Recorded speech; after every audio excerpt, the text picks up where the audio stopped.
নমস্কার বন্ধুরা, আজকে ভিডিওতে দেখাবো যে আধার কার্ড কিভাবে আপডেট করবেন। আধার কার্ড আপডেট করা কেন প্রয়োজন সেটি আপনাদেরকে বলছি। তো আপনারা এখানে দেখতে পাচ্ছেন ডিঅ্যাক্টিভেটস 1.17 crores আদার্স নাম্বার অফ ডিসকেস। আপনারা দেখতে পাচ্ছেন যে এখানে 1.17 কোটি আধার নাম্বার ডিঅ্যাক্টিভেট করে দিয়েছে। কারণটা হচ্ছে যারা এখনও আধার কার্ড আপডেট করাননি তারা আধার এটা ভাবে নিচ্ছে যে আপনারা ডেড কেসের মধ্যে পড়ছেন, তাই সেটাকে আপনারা সে আধার কার্ডগুলিকে ডিঅ্যাক্টিভেট করে দিচ্ছে। তা আজকে ভিডিওতে দেখাবো যে কিভাবে আধার কার্ড আপডেট করবেন। অবশ্যই এটা প্রয়োজন। তো দেখুন কিভাবে আধার কার্ড আপডেট করব। আর আমি অনির্বাণ, আমার ইউটিউব চ্যানেল রয় টেকটিক্সে আপনাদের সবাইকে স্বাগত। মোবাইল বা ডেস্কটপের গুগল ক্রোম ব্রাউজারটি ওপেন করতে হবে এবং সার্চ বক্সে এসে টাইপ করতে হবে মাই আধার। টাইপ করার পরে আপনার সামনে এরকম পেজটি ওপেন হয়ে যাবে। এই পেজে আসার পরে document updates, the service is free of cost till 14/6/2026। তো এটা আপনার 14/6/2026 পর্যন্ত ফ্রি আছে। তো এখান থেকে আপনাকে ডকুমেন্টসটি আপডেট করতে হবে। তো আধার কার্ড আপডেট করার জন্য আপনাকে প্রথমে এই লিঙ্কের উপর ক্লিক করতে হবে। ক্লিক করার পরে ক্লিক টু সাবমিট এই অপশানে ক্লিক করতে হবে। তারপর এখানে আপনার আধার নাম্বার এবং ক্যাপচার কোডটি বসিয়ে লগ ইন উইথ ওটিপি অপশানে ক্লিক করতে হবে। তারপরে ডকুমেন্টস আপডেট এই অপশানে ক্লিক করবেন। আবার করার পরে নেক্সট অপশানে ক্লিক করবেন। তারপরে এনএক্ট ইনটেক্স, তারপরে নেক্সট অপশানে আবার ক্লিক করবেন। করার পরে এখানে আপনার আধার কার্ডে যে নামটি আছে এবং জেন্ডার অ্যাড্রেস সেগুলো আপনার শো হবে।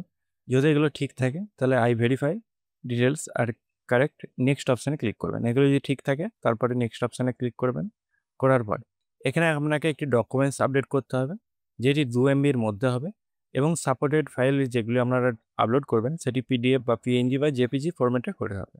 কী কী ডকুমেন্টস আপনারা এখানে আপলোড করতে পারবেন? ড্রপডাউন মেনুতে ক্লিক করে তো এখানে আপনারা ড্রাইভিং লাইসেন্স, ফরেন পাসপোর্ট বা ইন্ডিয়ান পাসপোর্ট, তারপর যদি আপনার জব কার্ড থাকে বা মার্কশিট বা এডুকেশন বোর্ড বা উচ্চ মাধ্যমিক বা মাধ্যমিকের মার্কশিট আপনারা এখানে আপলোড করতে পারবেন। এছাড়া যদি ম্যারেজ সার্টিফিকেট থাকে সেক্ষেত্রে সেই সার্টিফিকেটও আপনি এখানে আপলোড করতে পারবেন, অথবা প্যান কার্ড। তো আপনারা এতগুলির মধ্যে যে কোনো একটি আপনারা আপলোড করতে পারবেন। তারপরে প্যান কার্ড যদি সিলেক্ট করেন তারপর ওকে অপশানে ক্লিক করবেন। করার পরে সিলেক্ট সাপোর্টিং ডকুমেন্টস এই অপশানে ক্লিক করবেন। কন্টিনিউ টু আপলোড এই অপশানে ক্লিক করবেন। করার পরে এখানে আপনারা সেই ডকুমেন্টসটি আপলোড করে দেবেন যেটি এখানে সিলেক্ট করেছেন। তারপরে please upload proof of address POA documents, মানে প্রুফ অফ অ্যাড্রেস ডকুমেন্টস হিসাবে আপনার এখানে ডকুমেন্টে ক্লিক করে রেশন কার্ড বা প্রপার্টি ট্যাক্স বা ইনকাম পাসবুক বা গ্যাস বিল, ইলেকট্রিসিটি বিল, এগুলোর মধ্যে যে কোনো একটি আপনি এখানে আপলোড করতে পারেন বা সিলেক্ট করতে পারেন। তারপরে সেটাকে আপলোড সিলেক্ট ডকুমেন্টস এই অপশানে ক্লিক করে এটাকে আপলোড করে দিন। তারপরে টার্ম অ্যান্ড কন্ডিশন বক্সে অ্যাকসেপ্ট করবেন। করার পরে নেক্সট অপশানে ক্লিক করবেন। তারপরে আবার ওকে অপশানে ক্লিক করবেন। করার পরে আপনার সামনে ডকুমেন্টসটি আপলোড হয়ে যাবে। তো আপনারা এরকম করে আপডেট করতে পারবেন। অবশ্যই এটা কিন্তু আপডেট করে নেবেন, নাহলে কিন্তু আপনারটাও ডিঅ্যাক্টিভ করে দিতে পারেন। তো বন্ধুরা, একটা ছোটো ইনফরমেশনের জন্য আমি এই ভিডিওটা বানালাম।